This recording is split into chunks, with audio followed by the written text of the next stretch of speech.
Hello, everybody, and welcome back to the Bells Must Ring podcast. I'm your host, Andrew Rice, here with usual co host, Arnav Sarkar. First of all, a lot of news to cover this week. We're going to get right into it. We do have some football news, some basketball game recap, and then we're going to finish up with a little bit of wrestling news at the end. But we want to start off with the major news that has been happening in the transfer portal. Rutgers has made several additions. Um, Gonna gonna start off with edge rusher Malachi Davis, 6'4", 255 pounds. His last year at Toledo, he recorded 36 total tackles, 9.5 tackles for loss, 5.5 sacks, and one forced fumble. So Rutgers is obviously losing players like Eric O'Neill and Bradley Weaver, along with edge rusher Jordan Walker on the defensive end side. Definitely a position of need, something that we had to pick up in the transfer portal. But so we have grabbed Malachi Davis from Toledo. Any thoughts on that, Arnav? Yeah, I mean, sounds like you said, we're losing Bradley Weaver and Eric O'Neill, out of eligibility now. We got those guys in the portal last year. Malachi Davis, I mean, his stats, and his size, they look pretty good. I mean, 6'4", 255. I mean, but especially his statistics. I mean, from last season, 36 tackles, 9.5 for loss, 5.5 sacks, one forced fumble. So that's a player who could definitely, get to the quarterback, get to the backfield. Yeah, I mean, Toledo. I mean, one of the best schools in the back. I mean, it definitely does look pretty good for sure. But I mean, I feel like I don't know. I mean, I feel like he might be like very, slightly like undersized in terms of weight, but I think overall like he has good size, and I think his statistics definitely pop out. But I think it's all about how they use him because I mean we're seeing similar things about Weaver and O'Neill and all of that kind of stuff, and obviously they didn't really pan out in the fashion that we exactly wanted it to. So I feel like part of the battle is getting the players here and part of it's how we utilize them next year. But I feel like this is definitely the type of player that you want, that that can make the jump to the Big Ten, who can produce, get to the backfield, create havoc from the edge position. Yeah, and at this point, I think they're kind of. I don't want to say that they're looking after a bargain, that they're going for a bargain bin type defense, because none of the players that they have picked up in the transfer portal really jump off on the stat sheet. Like they don't have some guy that at the lower level recorded like 12 sacks and was just an Mm, absolute monster like they did yeah, last year. They did have those guys last year, and unfortunately, due to mismanagement, they squandered them. I feel yeah, like I said, I feel like they're going for more of a bargain bin defense this year. Um, they have to play the money ball approach, you know, when it comes to picking up in the transfer portal, because they need to rebuild the defense and they need to do it with less money than most other schools have for NIL. So mm, it's going to be interesting to see how they kind of piece everything together in that, you know, in the same way that the Oakland Athletics made famous. But yeah, This one, very interesting. The next one was quarterback Dylan Lonergan, um, 6'2", 211 pounds. He appeared in 10 games for the Eagles last season, throwing for 2,025 yards, 12 touchdowns with 5 interceptions. Now, see, I watched a little bit of Boston College film on this. Credit Richie O'Leary and the Night Report for putting together that every throw from Dylan Lonergan video. That was absolutely incredible work by them. But yeah, nothing that he really did like jumped off the page, and he is wildly inaccurate. I would say, he's not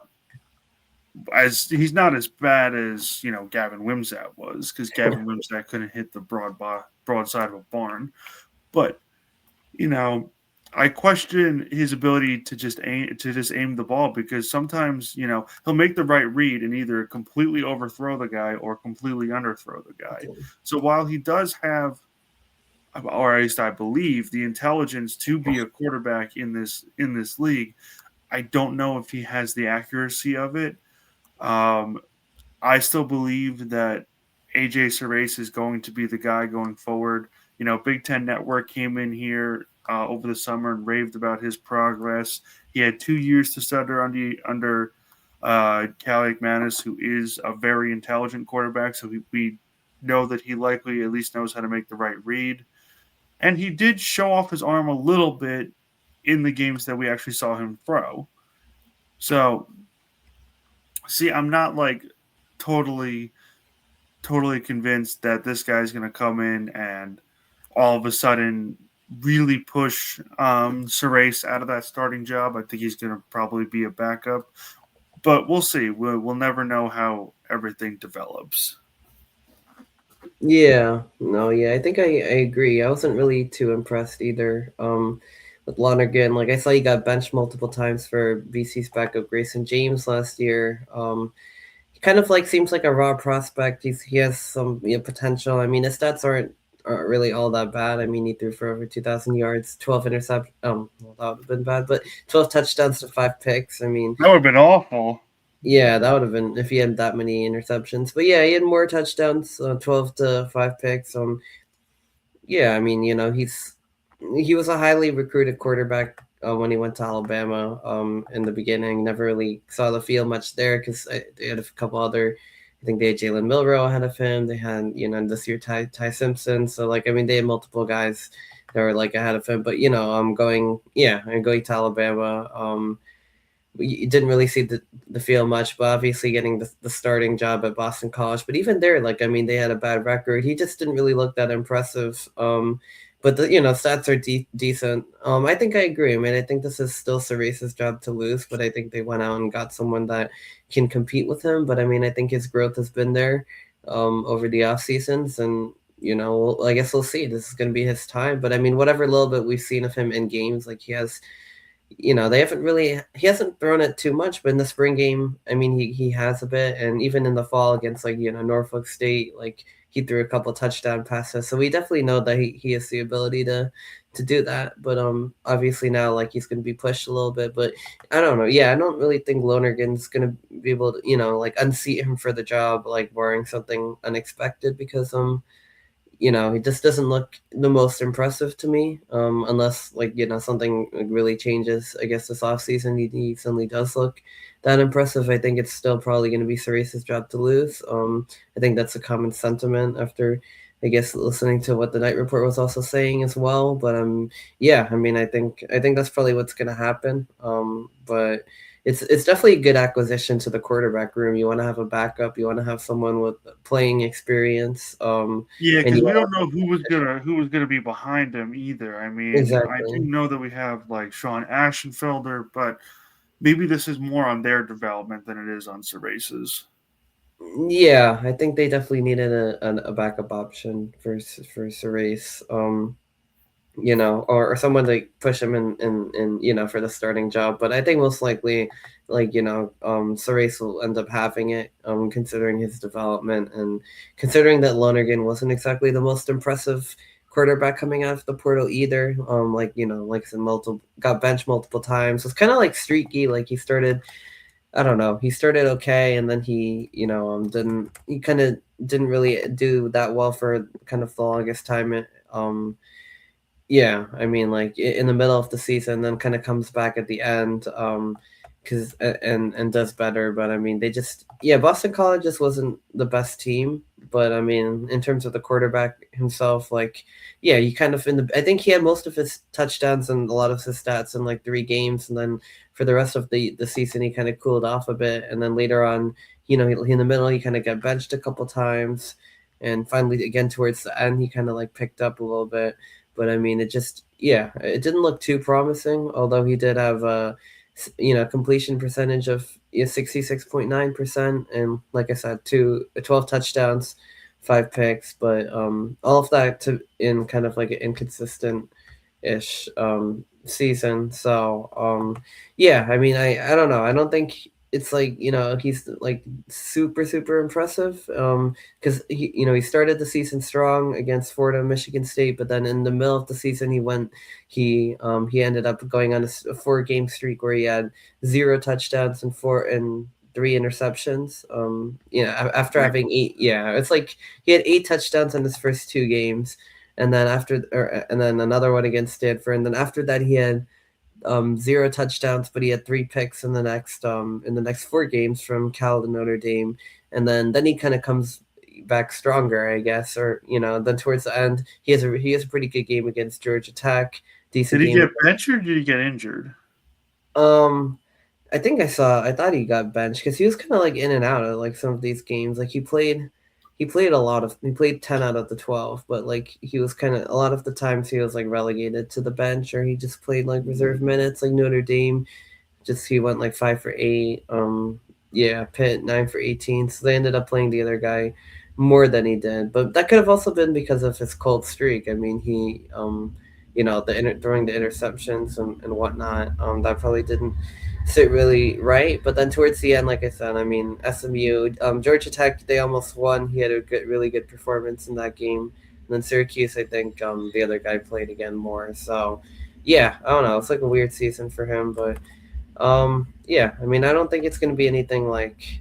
I don't think he's really going to threaten Cerise for the starting job. I mean, unless barring something unexpected. But I do think that it'll be a good quarterback competition for next season. I think a lot of people were, looking at that. I don't think we could just roll into the season with just Cerise and Sean Ashenfelder and the guy behind them because then you're kind of risking a lot at that point. So that's pretty much like where I'm at with the quarterback edition. Yeah, I would have to agree with you there. It's not something like it's not a headliner. It's not something like, oh, Rutgers just stole Ty Simpson away from Alabama. No, it's Right. not. It's Yeah. not anything like that. It's a good solid get for a backup role. Gonna push Surace to be his best self in the offseason, I would assume. But other than that, I can't see this amounting to much. Moving on to our next transfer, we have defensive tackle Jaden Lee from Maine. He stands at 6'3", 310 pounds, 32 tackles, 11 solo tackles, 3.5 tackles for loss, and he comes to Rutgers with 2 years of eligibility remaining. Now, see, this is a concerning pickup for me because this is not a starting defensive tackle for Rutgers. I mean, right now it might be, but I would assume we have to pick up something more in the portal, like FCS guys, like coming right to the Big Ten Yeah. and expected to start immediately. It just doesn't happen. We got lucky a little bit with Mashoud Giwa. Um, he really showed his mettle by stepping in via injury, but yeah, it's really not something that I'm very happy. Not I'm glad we got a guy with talent. Don't get me wrong. I'm glad we got a guy with some FCS development and not just coming straight out of high school, so he's a little bit further along in his development. However, you know, we need starters. We need guys at the top of the rotation.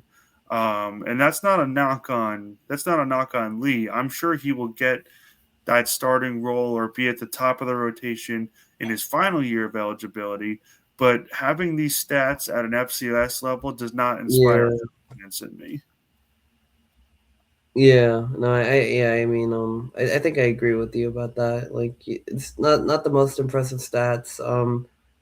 I mean, especially at the FCS level, it looked like he didn't really play too much his freshman year. I think he redshirted, but his last year, I mean, he still didn't really produce that anything that exceptional. I mean, he had 32 tackles, like 11 solo, 3.5 tackles for loss. No sacks. So I mean, definitely seemed like a starter over there. But it's kind of like more of like a rotational player, even at Maine. So I think yeah, you're right. I think after next year, I think he'll be in the conversation. But right now, I think this is more of like getting a reserve guy at the Big Ten level because these stats don't really jump off the page even at Maine. It kind of just seems like he was there, he produced enough kind of to make a name, get into the starting lineup, all that stuff, but didn't really like do anything to jump off the page. And to really contribute at the next level, you kind of have to be on that level. You can't really just be anybody on the FCS level, and then on the Big Ten, that's not really going to pan out. But it does preserve at the defensive tackle position, it does give Rutgers depth. I mean, I think the other guy that we got, Rondo Porter, is going to be the guy that is probably going to start in front of him, coming in from the Sun Belt. But I mean, or from App State. But I mean, yeah, I mean, but I think behind him,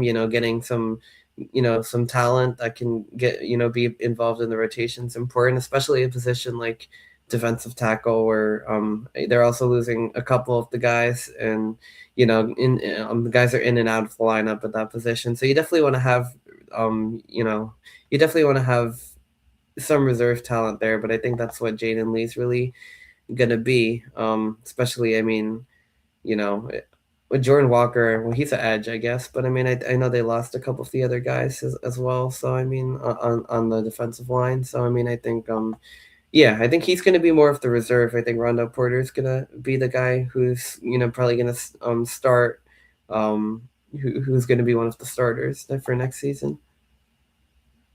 Yeah, definitely. Well, first of all, since you already kind of introduced him, we're going to talk a little bit about Rondo Porter first. Um, Porter, 6 foot, flat, coming in at 295 pounds, 43 tackles for law, 43 tackles, 5 tackles for loss, 2 sacks, and was an All Sun Belt Conference honorable mention. He also spent some time at South Carolina before and played. It's not like he was like on the bottom of the roster. He played at South Carolina as a rotational piece before that. So he's somebody I kind of expect to come in and start. His height is not something that's necessarily desired, but with his eligibility, he only has 1 year left. He's somebody, like I said, you have 1 year of eligibility left. You're probably going to come in here and start. Lee, I'm not so convinced about, because somebody that has been at the Power 5 level, has been on an SEC team, went to go start Yeah. at a Group of 5 team, which is still above the FCS, Mm-hmm. and then moving back to the Power 5 for his final year, just to really go that all-in push to get drafted. I don't expect much out of Jaden Lee this year. Like I said, he'll be a top-of-the-rotation guy, in my opinion. But Rondo Porter, he's going to be a starter. He has 1 year of eligibility left. He Yeah. has Power 5 experience. There's really nothing else to say there. I mean, I hope that his production takes another jump. We'll see what happens when he gets into a big time, another big time weight room. Rounding through the rest of these transfer portal additions, we have tight end Cam Anthony, stands at 6'4", 251 pounds. Last season, he made 7 catches for 117 yards and 2 touchdowns. Not exactly somebody that jumps off the board and makes me go, wow, we got that guy. But I guess he's going to be used more as a blocking tight end because he hasn't shown much in the passing game. Right. What can you tell me about Cam Anthony? Oh yeah, I mean, kind of what you said. Didn't really pop out like on the stat sheet, but he transferred in from Ball State. Don't think he really produced a lot. He had 7 receptions for 117 yards and 2 touchdowns. Decent size and pass catching ability at 6'4", 251. Yeah, I mean, it's not like a ton to say, but I mean, Ball State also, this wasn't like, they weren't the best team or the most explosive offense, but I mean, their quarterback was decent, I guess, but I mean, he just didn't really contribute a lot. It looks like I think Rutgers wants to get another tight end. Like, this isn't going to be like their main guy next year, but because they lost 2 of their tight ends, I mean, in Colin Weber and Kenny Fletcher. I mean, I think this is one of the replacements probably for Colin Weber at the tight end 2 position. They've actually used a lot of transfers in recent years. They had like Sean Bowman come in. They've had Colin Weber come in. So he's probably going to be more of that second one. And especially at Rutgers, tight ends are often more so of the blocking type. And he's definitely, I think, also does have the ability for that, especially with his size. But he can definitely catch the football as well. I mean, some of his receptions, I think one of them was a game-winning touchdown from 29 yards out. So, I mean, it's not that he can't catch the football, but I mean, I think they're definitely going to need somebody more, productive for their their tight end one spot, which is right now still open. Yeah, I mean, we don't even use our tight ends really that much under Kirk Suraka's system anyway. I Right. think this is probably just another big body to add on the offensive line, like down near the goal line. I can't imagine that he's going to be our starter though. You Yeah, know, it's sort of kind of hard to see that, especially after. I mean, he didn't like he didn't really. Yeah, I mean, he caught 7 passes for whatever it was. Like I mean, for yeah. 117, 2 touchdowns. I mean, it just didn't really like. Yeah, but I mean, I think he's probably going to be the number two, and yeah, I think they're going to look for another tight end in the portal for for it to start for next season. But I don't decent know pick. how much you're really going to grab in the portal though, because you got to spend your money, on defense. But That's true. you Yeah. know, like I don't know. It's just this is a little bit of a questionable pickup for me. I know it's going to be hard to go out and grab pure talent or pure power four proven talent or something like that. Right. But I Right. think we really need to start flipping some guys from, you know, maybe somebody like Boston College has a talented player in one position, but he's getting completely overshadowed because everybody else is just not a power five player. That's what we need to start finding. Unfortunately, I don't think we will, but it's something that needs to start to happen. We need some people that can come in here on a little bit of proven commodities. Um, with that being said, we do have what I see as the most proven commodity as our last transfer portal pickup that we're going to talk about is Ty Morris, the linebacker from Rice. Morris stands at 6'2", 229 pounds. Last season, he recorded 88 tackles, 9.5 tackles for loss, 2.5 sacks, 2 forced fumbles, 3 pass breakups, and 1 fumble recovery on his way to earning an all AAC honorable mention in the process. Um, this is his second time earning all AAC honors because in 2024 he was named second team all AAC in a season where he had much less tackles but had 4 sacks. So um, this is what I see as the most proven commodity out of everybody that we have grabbed so far. I mean, um, Malachi Davis, I would go between him and Malachi Davis. I mean, Davis seems like somebody that could become a real pass rusher for us. Ty Morris seems like he's going to be our starter at linebacker. I would argue Rondo Porter's in that group too of people that we know for sure are either going to be at the top of their rotations or they're going to start.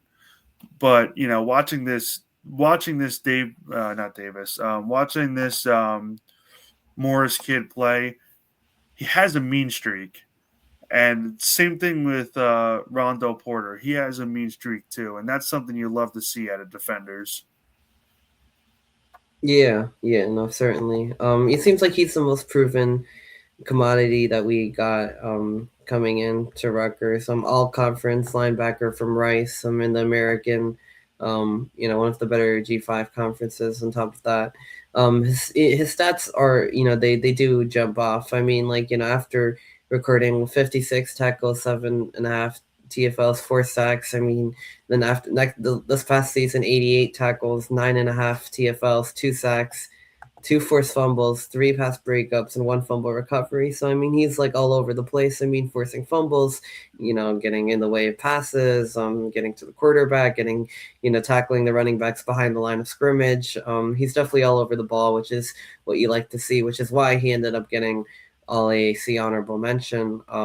And yeah, I mean, I saw he got interest from West Virginia and Houston, but he ended up coming to Rutgers. So at the linebacker position, I mean, obviously, losing Jabome. I mean, some of the other I think he was the main guy that we're losing at that position. But I mean, that's right there. That's a pretty big loss. I mean, you're gonna need somebody to kind of take his place as the next guys are kind of working their way up. And even behind him, we a couple of other guys also went to the transfer portal as well. So I think Sam Robinson did. So I mean, yeah, I mean, like having someone like him kind of jump in, claim one of those starting spots, especially Jabome, that's going to leave a huge hole, in the defense. But this is like definitely a way that we can fulfill. Yeah, Sam Robinson right to the portal, Jabome with graduation, obviously, but he's someone who can kind of fill in one of the starting spots, and be pretty productive. So I would say out of all the transfers, I'm definitely the most impressed with him and with his stats and everything like that. So I mean, it looks like we have a good get at linebacker. Yeah, I mean, that's pretty exciting. I mean, looks like he was all over the ball, and I'm excited to see like what he does in our lineup next season.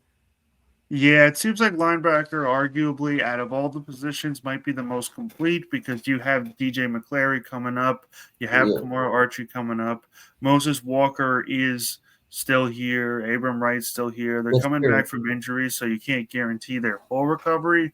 But I feel like they might be done adding to the linebacker room after this. I mean, what do I know? But you know, that's just my hunch. I mean, I feel like they really need to address other positions and to keep spending money on linebackers when they have talent at linebackers or what they have up and comers at linebackers. I just don't see it after the Morris pickup. But I actually did just get a little bit of some breaking news in terms of transfer portal additions.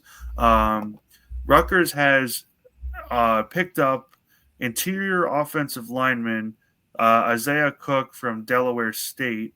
Um, he is expected to come in and compete for the center job.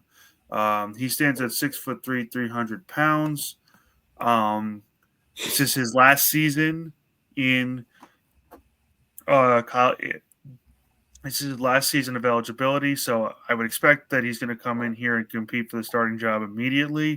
We all know that Gus Zelinskis is no longer with the program as he graduated. So, yeah, there's going to be an open competition at center, too. Wow, yeah, that's exciting. Yeah, I mean, without Gus Zelinskis, that makes a lot of sense. I mean, yeah, looks like this O line's like definitely has some some new positions. Obviously, a couple, Needham's returning, SMO is returning, but at center, and then some of the other positions, there's definitely going to be some work to be done.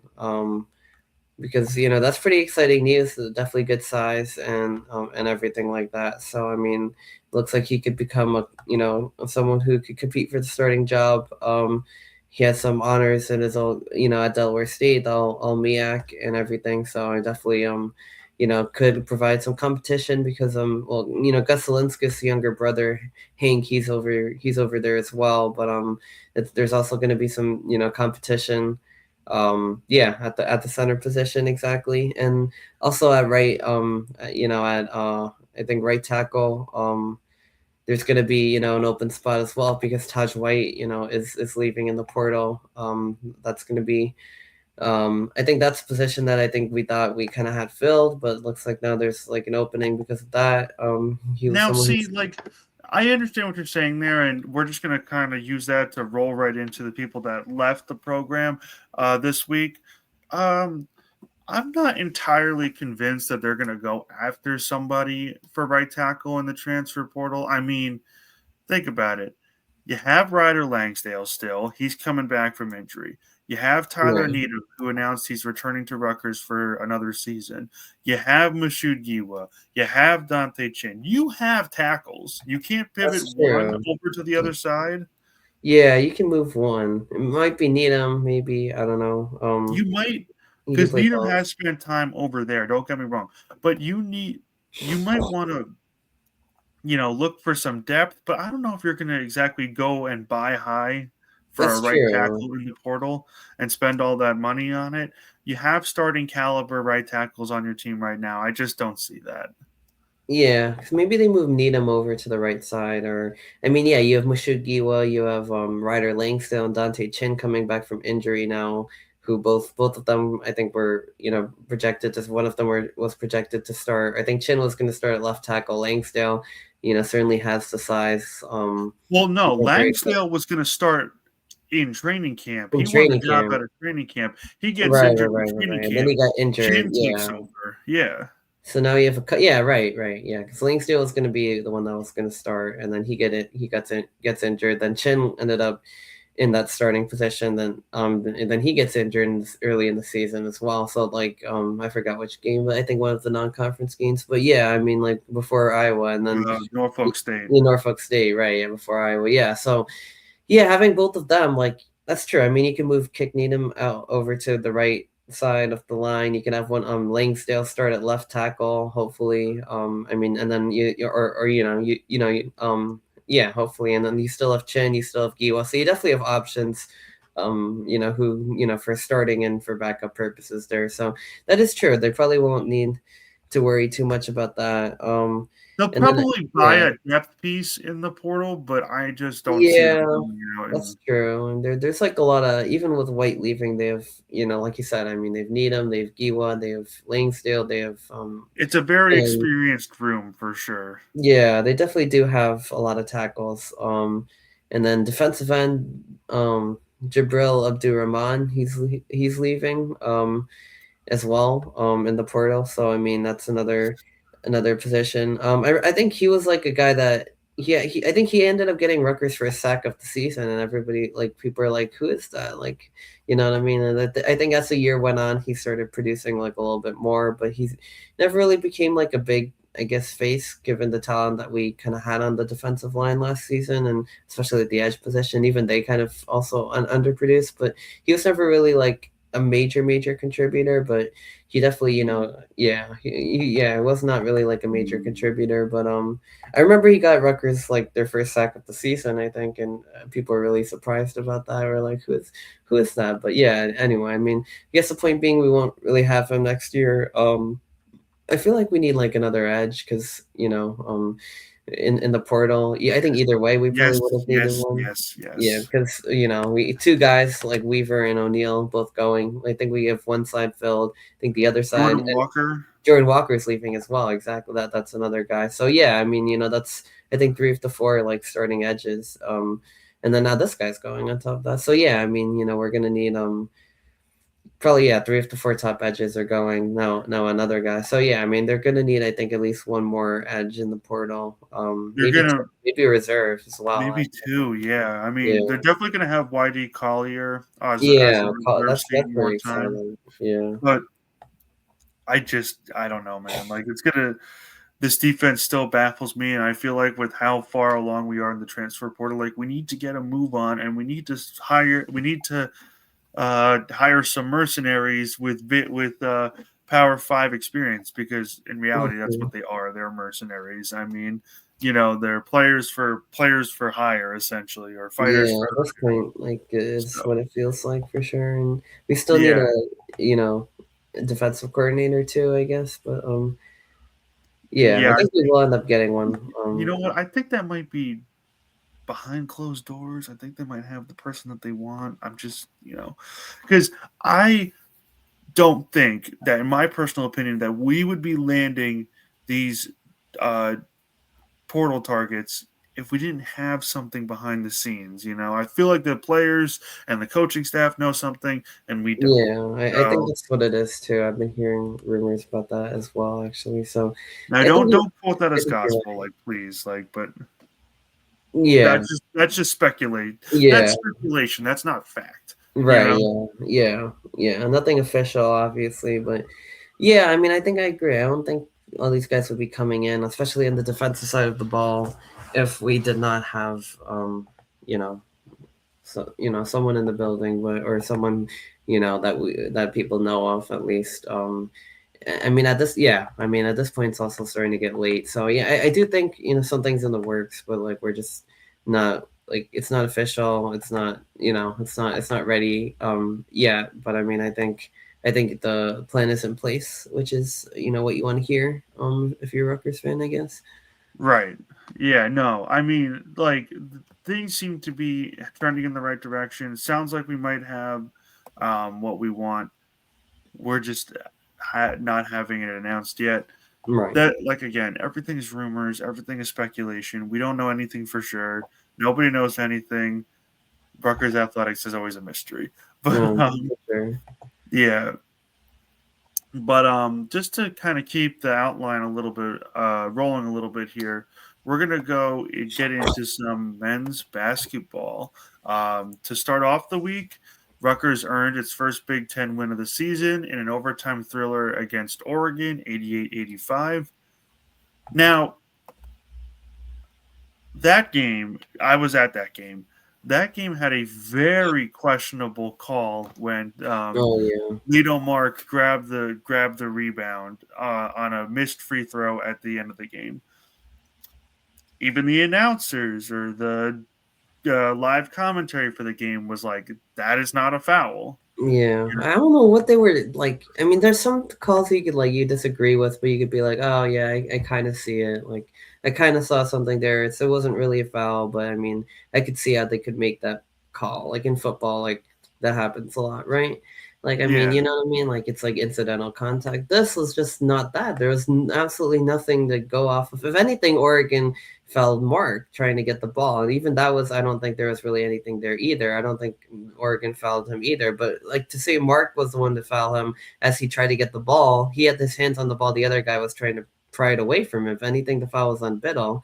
Also, I don't agree with that either. I don't think there was a foul. But to say the foul was on I mean, he Mark, I did get mean, his hands around. I think there was definitely a better case for a foul on Biddle than there was a foul on yeah, Mark. because he was trying to get the ball away. Like I thought, if anything, there was like those unintentional touch fouls where you like, you know what I mean? It could have been like Yeah, something like that, like nothing like physical or intentional, but nothing it looked like flagrant. yeah, nothing flagrant. It looked like there might have been like a little touch foul on Biddle because he was trying to get the ball away from Mark, and Mark had secured it. But to say there was a foul on Mark was just like the most bizarre thing. Like the fans were shocked. Peichel was steaming. Like everybody was really upset, and rightfully so. Oh, I mean, Arnav. Since I was at that game, I'm gonna just kind of yeah, recollect everything that happened. Boos were raining down in the arena for like a solid 5 minutes. It was not like, oh, people were pissed off for just 1 second right. because they had messed up a couple calls before that, and I'm Yeah, sure that's as I was true. providing you live game updates on your phone, we could recollect a couple of instances where it's like, what are these refs looking at? Yeah, But that that one was last just like one, whoa. Like I mean, like that was shocking. I was like, a foul on Mark for what? And like I that broke mean, the camel's back though, because yeah, the ridiculous. Jersey Mike's arena like almost had like the lid fly off with how loud and Yeah, I how was hearing like they were booing like much later into because then Oregon hit a 3-pointer as well after that, and like I well. mean, yeah, And this goes into went my to belief that if Rutgers had either a gotten the foul that they might have, not going to say that they should have gotten, but they would have had a better case for, you know, if Rutgers had gotten that foul and hits one free throw, that game's over right then and mhm, there. You know, if Rutgers, gets gets the rebound and is able to bleed a lot of time off the clock, that game probably ends right then and there too. And then of course, if they get the rebound and get a bucket off of it, that game's over. You know, mhm. so that's why I truly believe that had Rutgers not gotten that insanely terrible call against them, they would have won the game in regulation. Yeah, yeah, I agree. I mean, I think so too. If they just got one free throw, even if they got a chance, but oh well, went to overtime anyway. I mean, that Wei Lin, like my for Oregon, I mean, he was shooting like the lights out of the ball. Like it was, people were like Him joking. and Yeah, Biddle, him and Biddle. yeah, Biddle was insane too. I mean, he was working his presence at the rim, getting buckets, hitting some open threes. Like he was doing a good job. Wei Lin, like I think knocked down like 6 3-pointers. It was like ridiculous. Like people are calling it like Linsanity. like kind of the return of that. Although I don't think You know, Jeremy Lin shot threes that well. Like I mean, back in the day either. Like I mean, he was just like he was on something. But Tariq Francis for Rutgers, like the 30 point. real MVP of the game. The real Yeah, MVP of the game. exactly. He had a 30+ point performance again. Yeah, I mean, he shot a lot of free throws as well. And I Rutgers, love, you know yeah, what? And I will eat my own words coming into this season. We all expected that Tariq Francis was going to be an absolute liability compared to the other transfers. We thought that Darren Buchanan, or at least I thought that Darren Buchanan was going to be a major contributor, and I thought Byfall had the chance to be the answer at center. Boy, was I wrong there. Um, Byfall has looked like a complete disaster in the Big Ten games that he's played, in most games that he's played overall. Buchanan actually has been pretty solid coming off the bench, but my lord, I wrong about Tariq Francis. We were we were wrong, or at least I was wrong about his capabilities. I thought he was going to be too small to play in this league, but two 30-point games really shut my trap up, huh?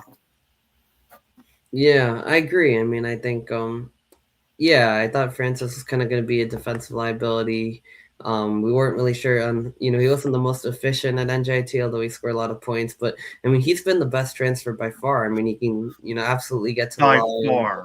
I mean, By create far. contact, get to the rim, score, shoot threes, like, really like, in the mid range, just, make jumpers. I mean, he could do just about anything that you ask him to do it. I mean, at some points he's just carrying the entire team. I mean, like his 30-point game last night, or on Monday night, yeah, and then against Penn as well, including the game winner where he had literally almost half the team's points. I mean, and then the pull up game winning 3-pointer, that was quite something else to see from him. So yeah, he's been looking really good. But I mean, that was a really exciting win. But I guess then we shift over to last night, and completely different story for Rutgers. Oh yeah. Last night was a completely different story. I mean, they just had no answer for the absolute onslaught that Illinois put on them. They lost in every statistical category. Surrendered a 20-0 run to end the Oof. second half. They were outclassed at every level. Free throw shooting went cold. Francis, who was dominating the other games, he struggled as well, but everybody struggled. The Yeah. leading scorer in this game was actually Caden Powers, who netted 12 points, Oh which is wow. wild to me. But because Caden Powers, like, not Right. to disrespect the kid, but he's inconsistent. You know, Yeah. Yeah. um, I feel like if there's another game where Caden Powers has 12 points, we're probably a lot more competitive. But 43-16 at the half. Yeah. Illinois was just absolutely raining everything down, and you got to give credit. They didn't mail it in and get dominated 46. Sorry, they didn't mail it in and get dominated 86-32, which they could have done in the second half. Right. Just got a complete repeat of the first half. They actually came in, they played some inspired basketball, they competed, they played hard. They still got ran over 81-55, but you know, again, I think that the while this game was awful and really tough to watch and just really an embarrassment for most levels, I think that you really have to look at the Ohio State game and the Oregon game, and you realize that this team, while they're not going to be stellar in Big Ten play, I'm not saying that they're not gonna. Well, obviously they're not going to go winless in Big Ten play, but they're Yeah. not going to be like a. Like a They're push. not going to be a one and what 20 team. Oh So no, 22, a 1-21 team. They're going to pick up some wins. They might get to three. It's not going to be a completely hopeless, you know, Big Ten slate where we have to suffer through weeks upon weeks of losing. right. Yeah. Yeah. That makes sense actually. You know, They did not look good against Illinois, but I think it should be next game mentality. Northwestern's coming to town. They are beatable. They're not great. I'm not going to say that we're the favorites to win that one. I'm going to say that we're probably the dog, you know, Yeah, but yeah, we can absolutely beat them if we have a similar performance to what we gave Ohio State and Oregon. They're winnable in that sense. We have yeah, seen this team give these performances, so we know they can do it. yeah. Yeah. No, I agree with that. I mean, I think yeah, I think Northwestern's probably gonna come in as the favorite, but Rutgers definitely has a chance against Northwestern. Yeah, we'll see. I mean, that's another home game on Sunday. So, um, looking at these standings, the Big Ten Conference. I mean, there's always like a lot of teams at the bottom, which is weird. Like you kind of think, I mean, probably wouldn't be that many, but yeah, Oregon right now on a 2-game losing skid. Northwestern below them, Penn State looking not too great, although they did come very close to beating Michigan. They were like they lost by 2 the other night. So that's kind of an interesting wrinkle. They're also a bit more competitive with Illinois on the game before, and then tomorrow they play Purdue. So there's that. Oh But my then, god, yeah, that's I mean, murderers! Wait! They went Illinois, Michigan, Purdue. yeah, That's murderers row right there. yeah, that's murderers row in the Big Ten for sure. And then yeah, so looking at the bottom of the standing, so Rutgers is 8-8, Oregon's 8-8. Penn State's 9-6, but Rutgers and Oregon are 1-4 right now in conference play, and Penn State's 0-4. Northwestern's also 0-4. They're 8-7 overall, so that's definitely a chance that they could win. Although, I mean, they lost to No, Minnesota I by absolutely sorry, I absolutely agree. And the one thing that actually does inspire me confidence to get a couple more wins throughout the season is that we have home and homes against Maryland and Penn State. So even if they beat that's us once, true. they're probably not going to beat us twice. Yeah, you're right. Yeah, and Maryland really just does not look good this year. Like I know I've said that kind of a lot, but like I mean, after what they had last year, I mean they've won the games that they should have, I guess. But like I mean, yeah, they really have not looked good in like Power Four games and like even against like teams like Virginia, even against Oregon, who Rutgers beat, they lost by 10. They lost by 18 to Indiana. So yeah, Indiana. So like Yeah, yeah, they don't look hot for their for best win of the sure. season, you can argue, was in overtime against Mount St. Mary's. Yeah, or maybe Marquette. I mean, I guess that's a pretty good win usually. I mean, they're usually a pretty decent team, although maybe not so much this year. But like What are you yeah, talking about? They didn't even play Marquette. no, in the non conference. No, oh yeah, no, okay. I was looking at it, I didn't see it. I was like, oh, okay. Hmm. Yeah, I I was mean like, what are you Marquette's talking about? I don't even record see does not Marquette. Marquette's record is not good though. I mean, they're 6-10, 1-4 in the Big East, so they're usually a bit better than that, like a surefire NCAA team. Were But they a tournament team last year? I don't know. I think so, but I don't remember exactly. No, I don't know. I want to say yes. Yeah, they lost in the first round to New Mexico, but they were the seventh seed. They were a seventh seed last year, so Mm. yeah, they ended up losing to St. John's in the Big East tournament. Yeah, so I mean, they're usually a pretty good team, Marquette. Like, they They're always, 6-10 right now. yeah, this season not too great though. I mean, like I think, yeah, 6-10, but I mean that's Maryland's best win. So yeah, Maryland does not look too great. I mean, we have a home and home against them. There's what 7-8 overall, 0-4 in the conference. I mean, Northwestern, Penn State are both winless. Oregon right now is one win in the Big Ten. Same with Rutgers. So yeah, I mean, at the bottom of this conference, there are some wins to get. Northwestern, I think that's a win that could be had. So we'll see. I mean, nothing's a guarantee, obviously, but I mean, it's definitely possible that they are able to pull that one off. And we'll see. I mean, it should be an exciting game on Sunday.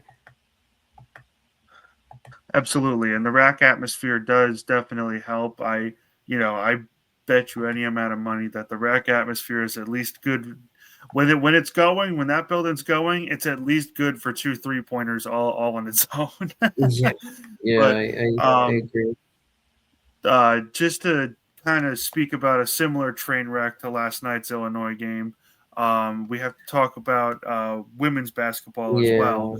Yeah. They lost earlier in the week, 71-49 against OSU. They were very close until the fourth quarter.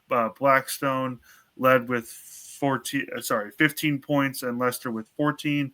Hung and was close against Michigan State and Wisconsin.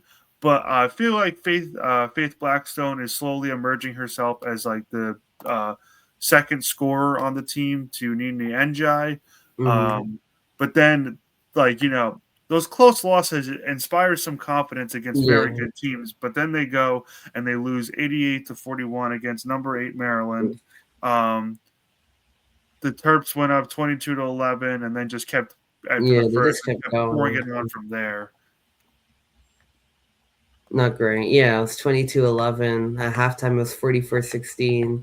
And then through three quarters, 65-23. Fourth quarter is a little bit better, but it looked like a lot like the Iowa game. And that just wasn't like too promising, honestly.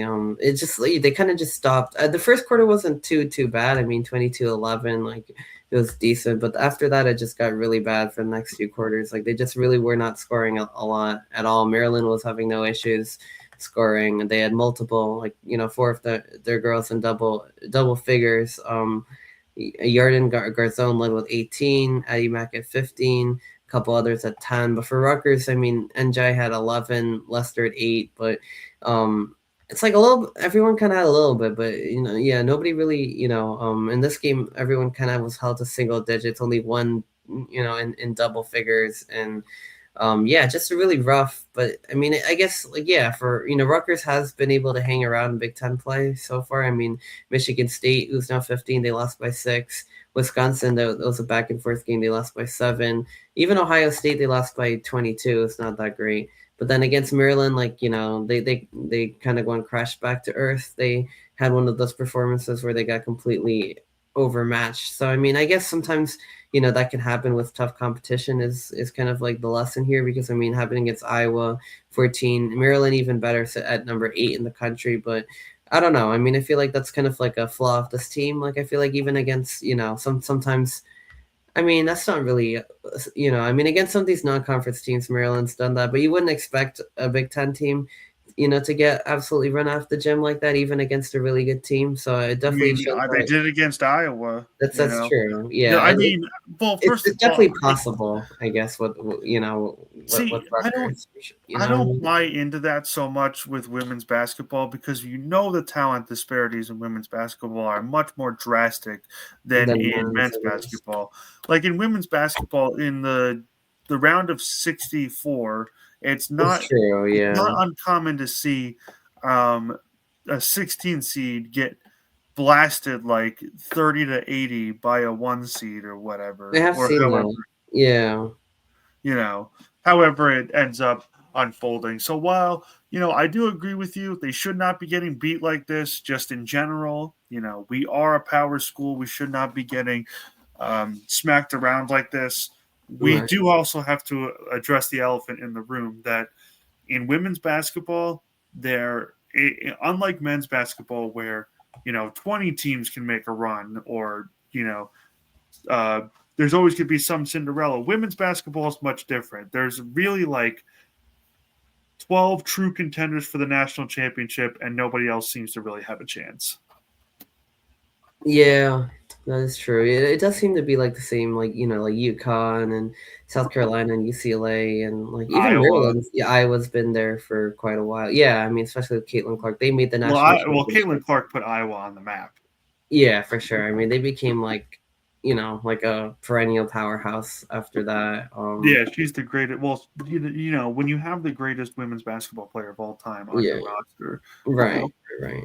I mean, at least the greatest college women's basketball player of all time. Still yet to be proven in the pros, but. Right. Yeah. No, for sure. I mean, what she did, like, yeah, I mean, she would give them like 20, 30 a game. And I mean, like even when she came to Rutgers, the place sold out. Like the effect that she's had on women's college basketball has been insane. But Iowa's definitely been on the map. I mean, both USC and UCLA, UConn. I mean, there are like Texas, like a lot of the top teams are in women's basketball Tennessee. are yeah, Tennessee. I mean, there's like those are like some of the main ones, but there's probably like a few other ones as well. But I mean, Maryland's been like kind of knocking on that door as well, but they've kind of been in like the next group, be behind that top tier. I would say they won a national championship recently, so they've been in that conversation for sure. Like especially with Angel Reese, but like that's kind of been the tier one, and then like Maryland's kind of been in that next group. But yeah, I mean, I agree. There are they do tend to be more like lopsided blowout games in women's basketball than in men's. Even when it's like a bad men's team, like you can kind of expect them to score a little bit. But sometimes in women's basketball, it does get kind of ugly. And like I mean, yeah, you look at like Maryland, and they're one of the top teams in the country. You look at some of these non-conference games, 91-21, 98-30. Even in the Big Ten, 97-59, they beat Wisconsin. Ooh. So they're definitely no slouch of a team for sure. I think this is a very deep team, Terrapins team. They could end up making a run. Unfortunately, Keely Michael is injured, former Rutgers transfer on the Terrapins, but they're still having a very good season. They have a lot of talent. But yeah, for Rutgers, like they just couldn't really get anything going. Maryland hit 16 threes in this game, so they had their best offensive output from downtown. They were just really making a lot of threes, getting a lot of open looks. Able to convert that. But for Rutgers, yeah, the struggles against top competition continue. But with that being said, I mean, they have a couple of chances to get back into the win, the win column, the winning side of things.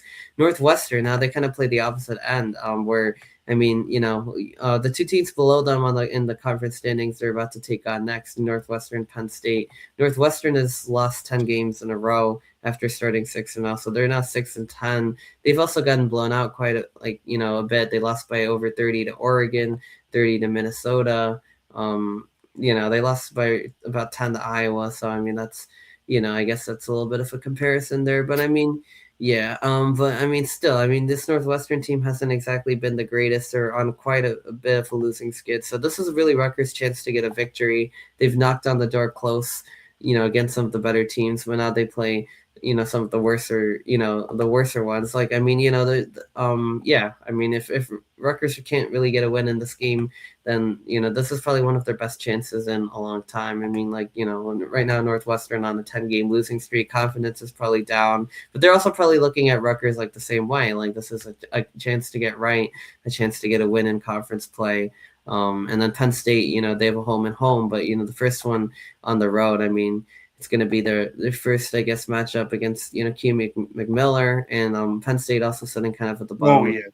Yeah, that should be, some interesting drama there. But I mean, yeah, Penn State also kind of sitting at the bottom of the standings. They have not looked great following their start. They have multiple, bad losses. Michigan, 40 points.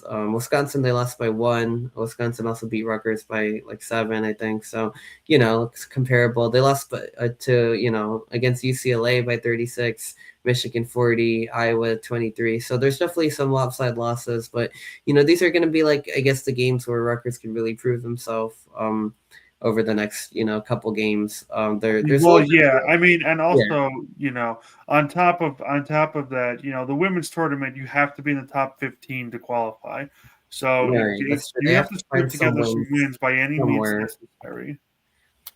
Yeah, exactly. And, they have to at least get to even make the Big Ten tournament, they have to get wins somewhere. So, I mean, yeah, like Northwestern, Penn State are going to be two of the shining opportunities on the schedule for those.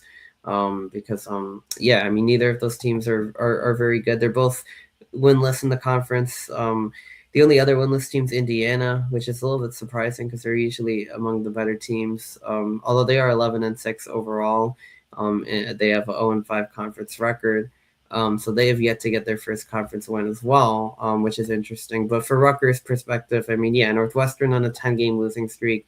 Penn State has lost 5 in a row. Rutgers has lost 4 in a row. So yeah, Rutgers is gonna look to at least get one of these two, because they're gonna have to win some of these games just to make the tournament. Ideally, win both, and then after that, a little bit schedule kind of spreads out a little bit. But their next home game after those two, against number 9 Michigan in a couple Thursdays. That Michigan team's also very good. Yeah, so I mean, that's going to be kind of a tougher one. They're ranked number 9 in the country. So I mean, we'll see what happens with I guess in a couple weeks. But in the meantime, I think they have their best chances for a couple of wins, and we'll see how that goes. Yeah, I mean, definitely, like I said, they have to scrape wins together. It's not, you know, yeah, Coach Washington, you have to realize that your seat that you're sitting on is flaming hot. So you have to find a way to win. This is Yeah, a very historic women's basketball program, and they're not going to Kelly's in and President Tate, they're not going to tolerate losing, for 4 seasons in a row. So find a way, get it together, start producing some wins and get to the Big Ten tournament. That's the best way to, I guess, cool your seat down a little bit. right, So, right. Yeah, and you exactly. have to find a way to win. There's no other option. Last bit of tidbit of news before we get out of here is we're going to talk about wrestling's new edition. Wrestling signs Anthony Knox. I'm sure everybody knows about Anthony Knox. He's a very, very talented wrestler coming from New Jersey. He was the number one 125 pounder, I believe, last season. He has won 4 straight individual titles, state titles. He's one of five wrestlers to do so in New Jersey state history. To the other two being Nick Siriano and Anthony Ashenault. Rutgers fans, I'm sure you remember them. They won national championships for us in 2019. But he joins that very prestigious group. But you also might know him for another reason. During a wrestling tournament down in Atlantic City, Anthony Knox was involved in a brawl that erupted in the crowd. Very limited information is known about how the brawl started. Witnesses kind of say that he went into the crowd after some heckling was going on. People were heckling him. He went into the crowd. A brawl erupted. So talented yet controversial is the best way to put it. If Rutgers can keep him under control, um, make sure that there's no nonsense play going on here. Yeah, I mean, Yeah. it's a stud prospect. I mean, he was the number one 125 pounder, not just in New Jersey, but across the country. He's the highest rated prospect that Rutgers has ever gotten in terms of wrestling, and we've had some great wrestlers. But there's asterisks, there are asterisks Mm-hmm. when it comes to this. He was committed to Cornell for the longest time, suddenly decommitted in December. Rutgers found their way back in and was able to finagle themselves in there, and secure his commitment. But I wouldn't be lying in saying that there weren't some character concerns stemming from that incident. Yeah. Yeah, no, I agree. I mean, it definitely, like, the brawl. I mean, definitely huge, concerns. There's like a trial. I mean, that just doesn't look good. I mean, especially at a competition for the sport, like, getting yourself involved in an event like that, possibly even being the cause of the brawl, along with his father. I mean, that's definitely just not, it's definitely not good. Like, to say the least. It's definitely very concerning. But the talent is definitely there with him. I mean, multiple state championships. Really, really good prospect. Really, yeah. Like, on line. The best prospect Rutgers has ever landed. Which is saying something considering the history they've had. Like Nick Siriano, some of the other guys. yeah, I mean, 144-1 in high school. So I mean, he's very, very, talented, but obviously, like the character concerns are a little bit promising. Well, not promising, but they're a little bit They're there. There's character questionable. So concerns. they're Yeah. there. So I guess we'll have to see, what happens, I guess, with that. But I mean, in terms of the talent and everything, I mean, definitely, yeah. I mean, after having Nick Sirianni and Anthony Ashnell and everything, I mean, they're able to win national titles for the Scarlet Knights. So I mean, but yeah, having Knox come and decommit from Cordell, commit to Rutgers is definitely pretty cool. I mean, yeah, It's he's won definitely a multiple. Yeah, he's definitely won multiple state champs. It's definitely promising, but like goal. obviously he's gonna have to keep the character concerns and everything. Like he definitely cannot. Obviously that has to Look, go through a look. process, and that definitely cannot repeat in any form. He's gonna make sure his behaviors to the Here's fullest, so he can wrestle and he can have the career that he wants to have at Rutgers. here's my thoughts on it. Right. First of all, the guy was too much of a bona fide talent to pass up. I mean, you have the Yeah. opportunity to recruit your best recruit ever, four state titles. Just that, you really there's not much that's going to make you pass up on that. However, you talk about those character concerns, and they are there. But the kid was also in high school. You know, I Mm-hmm. feel like a little bit of A leeway little has bit to of be given grace. in the Yeah. sense that, okay, a lot of us have been in fights in high school, right? Very rarely are there cameras around, so it usually That's doesn't come back to true. bite us. You know, Yeah. this time there was cameras around, and he decided to fight the wrong person, I should say, or he decided to fight somebody with no cause. Right. Not a Yeah. good look, but again, he was in high school. You know, if Hmm. incidents pop up like this at Rutgers, then they should uh, make the effort to remove him from the team. However, Right. Yeah. if he has this one incident in high school and then he goes up to Rutgers, stays in line, does what he needs to do, acts like a choir boy, and however have you. I mean, Yeah. we're not expecting perfect behavior, but you know, doesn't have any scandals. This is that incident is going to be a minor blip in what I would assume to be a very successful wrestling career for him. Right. Yeah. Yeah. No. I agree. I agree with that. Yeah. I think it depends on what he does. What he does next. Obviously, like is this going to be kind of like something that happened in the past, or like in high school that he learned from, and he understood like that's not what you do, especially when you're an athlete and other people are watching you, and you have role models, or is this gonna is this gonna be something he learns from, and that you could chalk up to he was in high school, he learned from it, or is it going to be something that obviously repeats? Because if that happens, then that's a huge problem that can, certainly can't happen at the college level. But if it's something that he can learn from, then yeah, I mean, he has the talent to have a very promising career. This can all be kind of, water under the bridge at some point. But he obviously has to show that he's learned from it, and that was something that happened, but that's not going to be his behavior going forward, because that's not something that we can really afford to have in the program at all. So I mean, it's really up to him now. I mean, I guess is he obviously the incident happened, there's a trial, there's a lot going on with that, but is he gonna leave it there? If he can, then he can show his growth and improvement, and really have a promising career at Rutgers. Exactly, exactly. This could be a very minor incident, and if something does happen at Rutgers, then it's going to have to be dealt with by Rutgers. They Right. know they know the situation, they know what's going on, they know what they might have to do if things turn south. But that pretty much does it for everything that we have here today. We bounced all around the world of Rutgers athletics. We hit football, basketball, wrestling.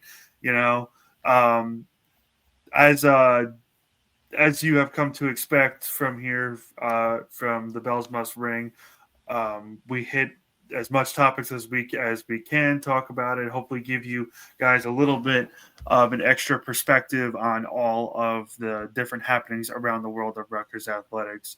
So, if you could please give us a 5-star on Spotify, Apple Podcasts, subscribe and like on our YouTube channel. You don't realize it, but it really does help us out. It helps spread. Talk to your friends about the podcast. Talk to your other Rutgers fans. If you know somebody that just has a long commute to work and they want to hear something in the background as they're driving, tell them about our podcast. It really does help us out. You guys have been great so far. We really hope to keep this thing going. But that pretty much wraps it up for this episode. Again, thank you guys so much for listening. Thank you guys so much for sticking through another hour and 10 minutes of us yapping about Rutgers. And as always, remember, the bells must ring.